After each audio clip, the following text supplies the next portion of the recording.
উপস্থিত সাংবাদিক ভাই ও বোনেরা, আসসালামু আলাইকুম। আমরা আজকে অত্যন্ত দুঃখ ভারাক্রান্ত হৃদয়ে আপনাদের সামনে বাংলাদেশ জাতীয়তাবাদী দলের সম্মানিত মহাসচিব সহ স্থায়ী কমিটির সম্মানিত নেতৃবৃন্দ এখানে উপস্থিত আছেন।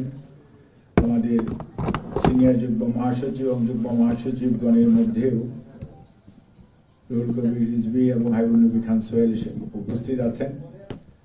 আর যে মেডিকেল বোর্ড দীর্ঘ প্রায় 5.5 বছর দেশনেত্রী বেগম খালেদা জিয়ার চিকিৎসার জন্য নিয়োজিত ছিলেন, দায়িত্ব পালন করেছেন, তাদের মধ্যে খুব অল্প সংখ্যক সদস্য এই মুহূর্তে এখানে উপস্থিত আছেন।